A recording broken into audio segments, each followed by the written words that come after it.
Hello everybody and welcome back to Magna Carta 2. In the last video we finally made it to the Ruhalt Basin and we were just making our way through the area and we have now advanced on towards our first checkpoint, so we are going to check it out.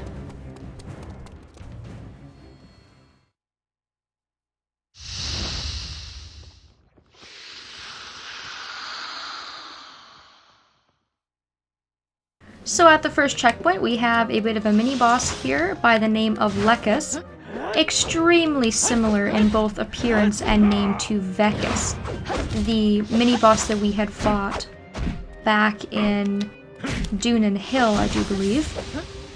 The game obviously has no shame about reusing similar characters, but that's alright. This guy is much easier than Vecus ever was.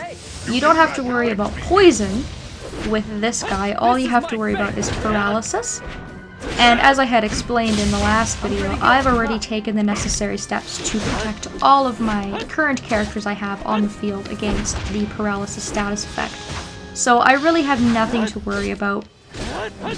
This guy can attack you, and he does do a substantial amount of damage with his strong attack. He does have a habit of dodging as well. But in terms of boss difficulty, he's nothing that we haven't had to really deal with before. I'll finish you off right away.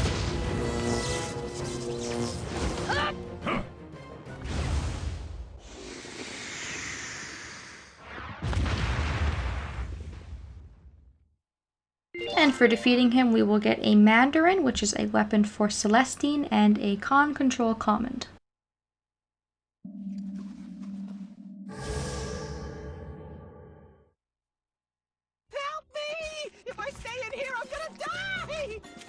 But it's my lifelong dream to look down on the earth from La Strada! Whoa, what a huge bird! And on top of that, it talks! Oh, to think that I'm gonna meet my end in a place like this! Pipe down.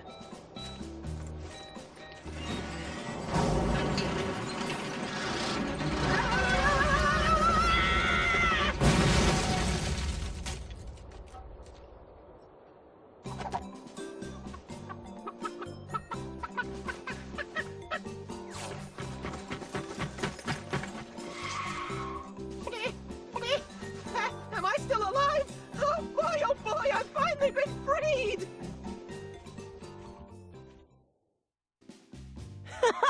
That's hilarious! The Avis people are talking birds, and look, there's another ignoramus besides Judo!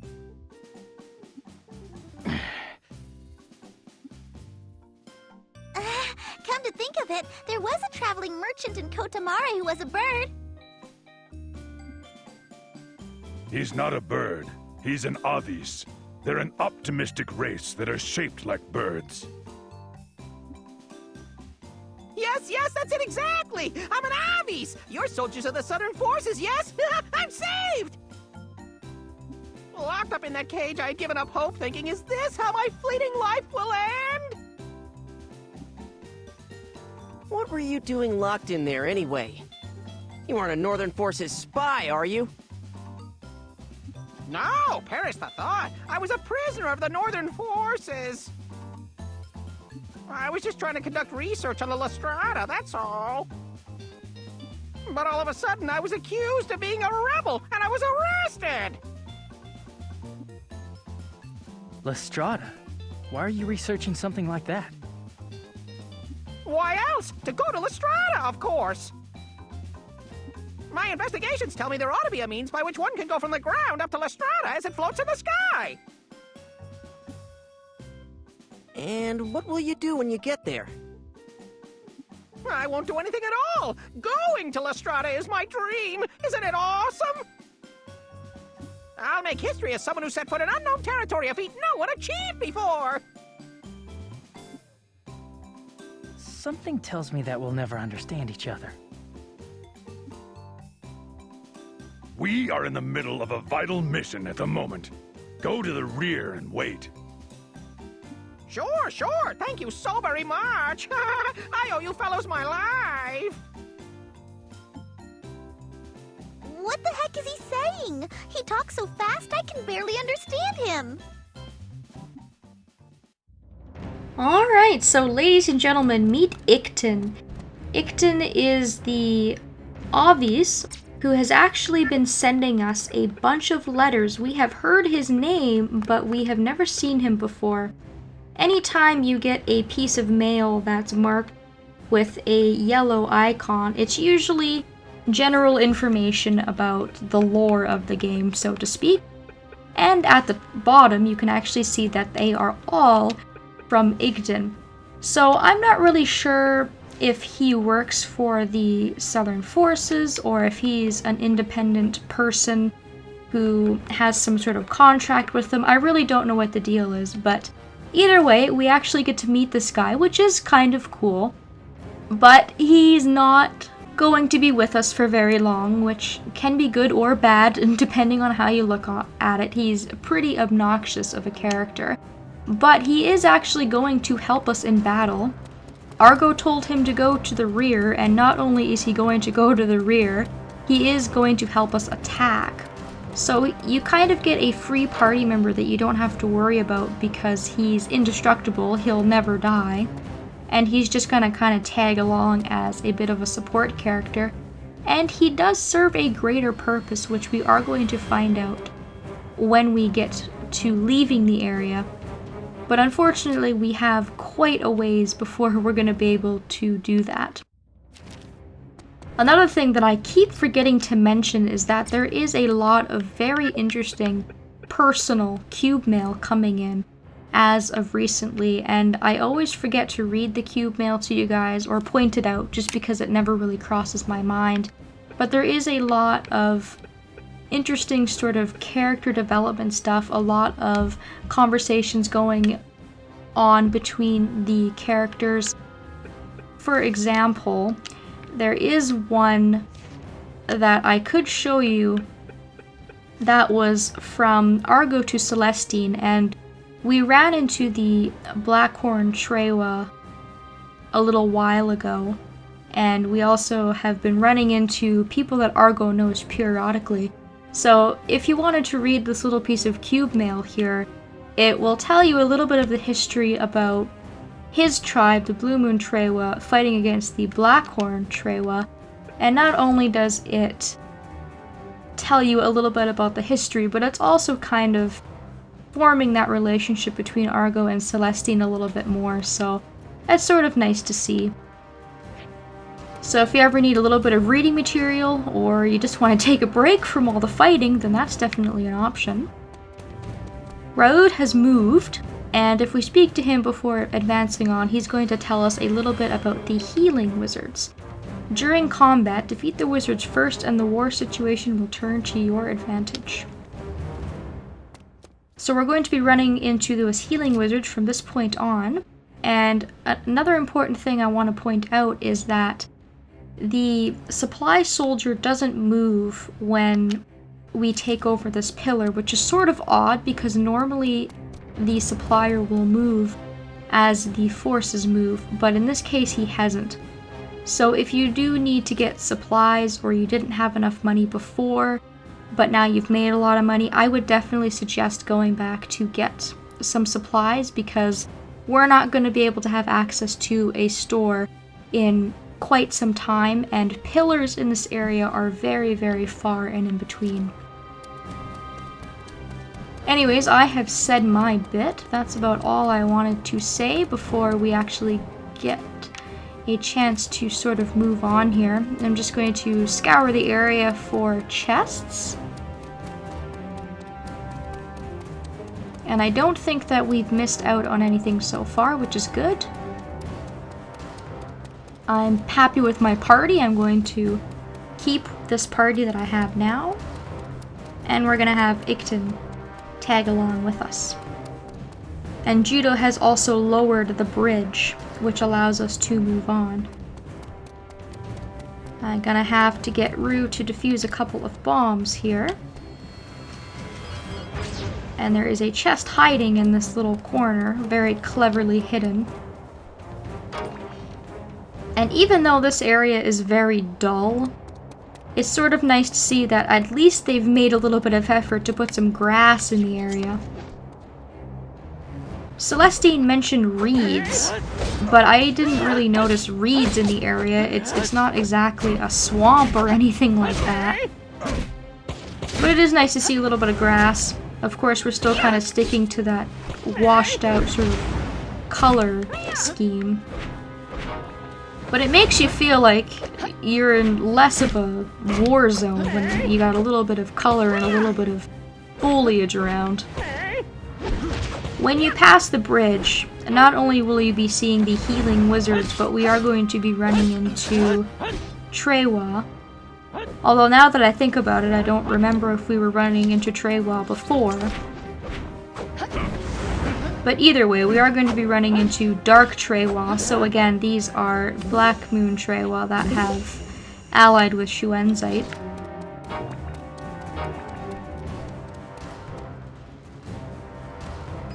Oh crap, I messed that up. Now fortunately, if you do mess up a button prompt the first time on a lightning bomb, it will allow you to try it a second time. But because the window of error is so small and you only have a few seconds to defuse it, normally if you mess up once, you've kind of messed up and it's gonna explode on you anyways. But it is nice that it sort of gives you a second chance, just in case you can kind of save it last minute. And I am going to try and be mindful and use my lightning bombs.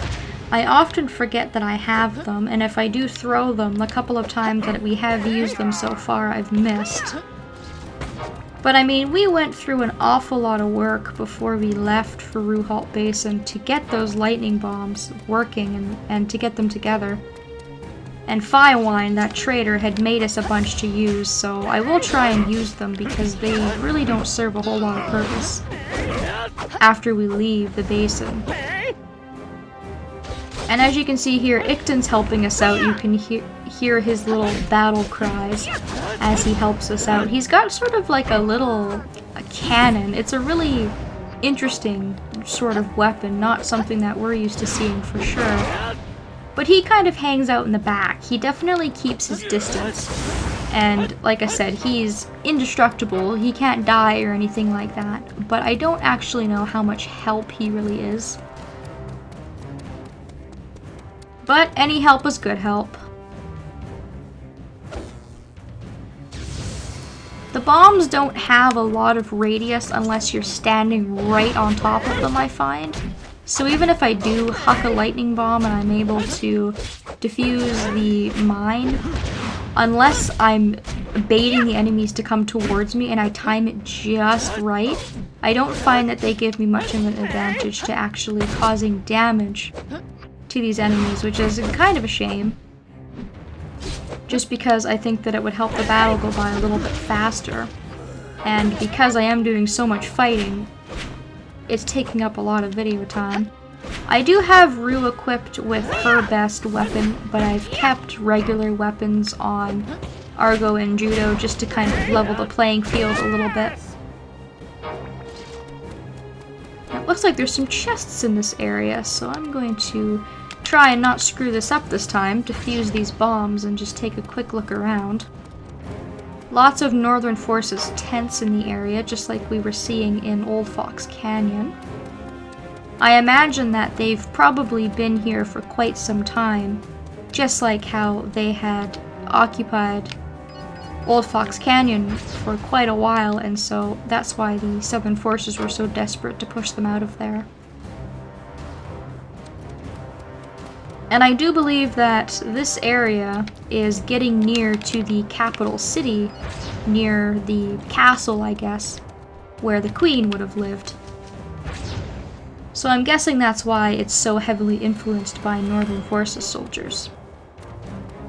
And this guy has a check mark above his head. If we remember, quite some time ago, we were given a quest by Raoud about some defecting soldiers, and we were to give them a letter from Alex. And so when you finally get to the area, you can speak to the yielding soldier in order to finish up that quest. So this guy is defecting, which means he's going to come over to our side and help us out. Once we've delivered the letter, we can speak to him again. Unfortunately, their defection was discovered, and their commander has been captured. So this guy here is going to ask us to rescue his commander. And we're going to follow him. He's going to lead us to where his commander is, and we're going to rescue him. You get all sorts of NPCs in this area to help you out, because this guy is going to help out as well. He doesn't have a health bar, so my understanding is that he's also pretty indestructible. So that's kind of nice. He's a quest character, but he doesn't have a health bar that you really have to watch out for, so he is going to do a little bit of damage. Again, not quite sure how helpful he's really going to be, but we're just going to make our way through the canyon here, and hopefully we're going to be able to help his commander. Because I guess the more soldiers that we can save that are coming over to our side, the better. And I'm guessing that Alex's letter was probably some sort of recruitment letter, or like a welcome to the other side sort of letter, just kind of letting them know what we're all about. I imagine that defecting would not make you very popular. I mean, abandoning your duties is one thing, but to actually defect, abandon your duties and to go over to the other army side is quite something.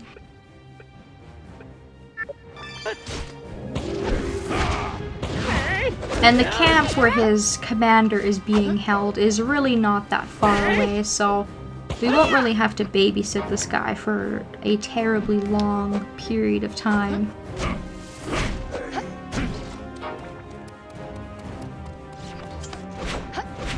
Another thing to note with the healing wizards is that I've rarely seen them ever heal.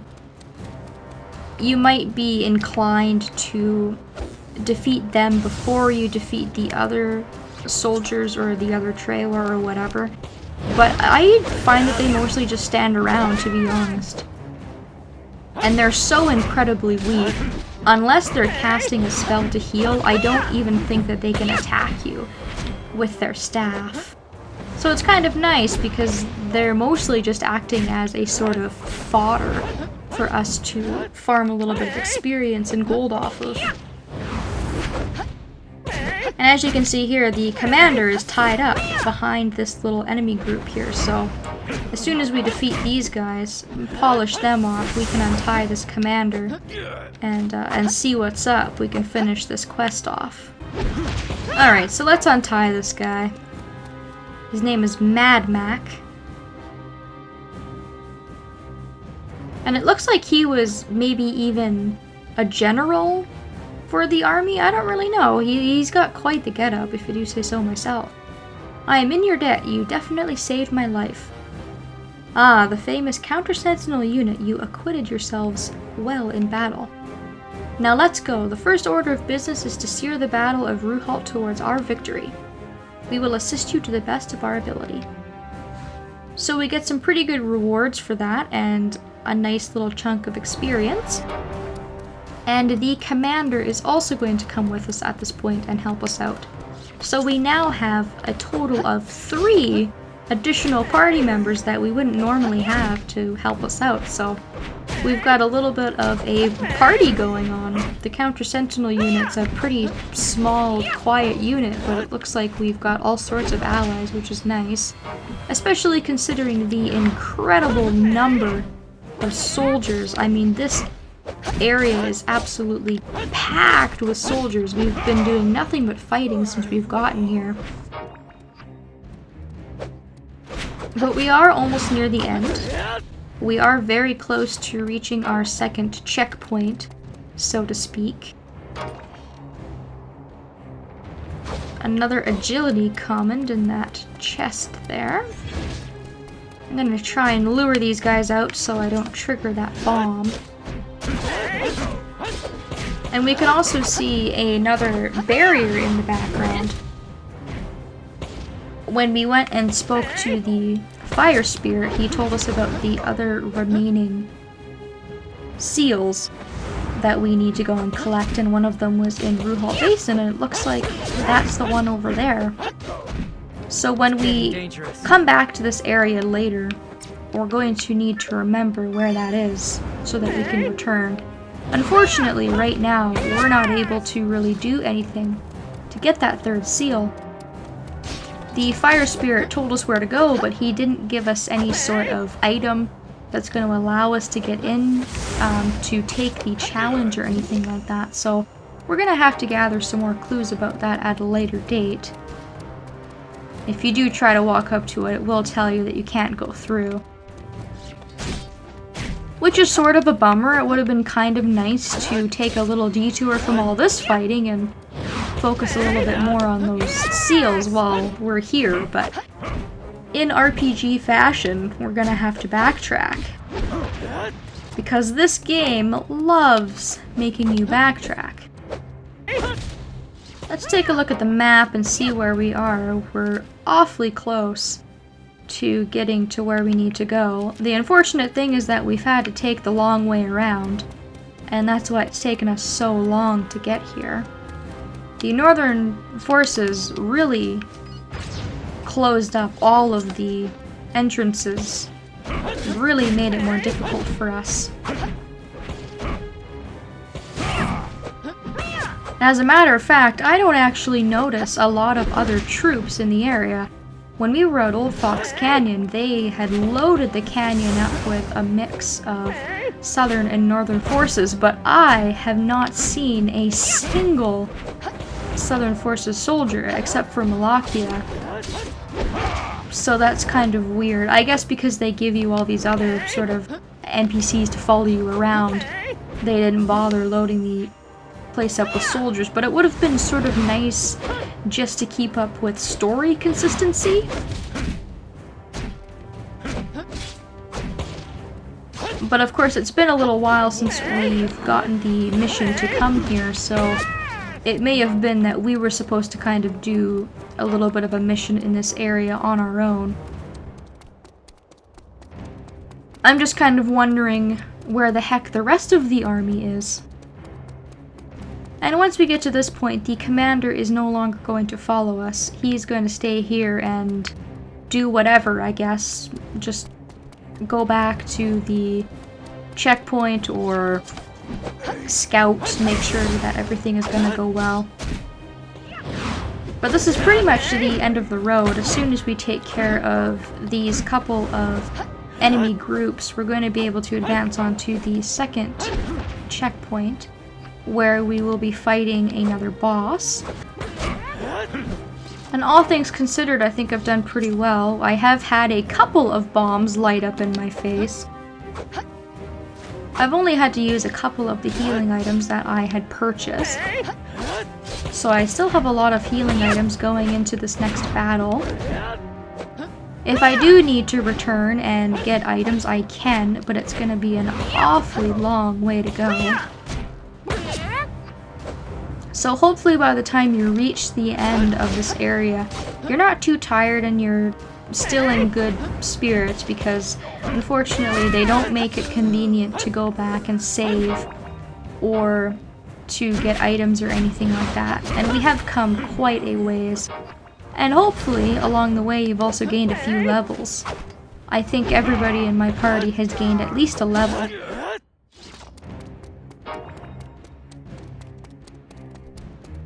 So I guess what I will do is I'll take on this final group of enemies here, and then I'm going to end things off. Because I have been playing for quite a while, and I have been fighting my way through these enemies for quite some time. And it just never ends. The fighting never ends in war. We've got one lowly wizard to take care of, and after that we have pretty much officially fought our way through to the end of Ruhalt Basin. So I'm going to stop things here before we advance on. Thank you all so very much for watching, and I hope that I will see you next time.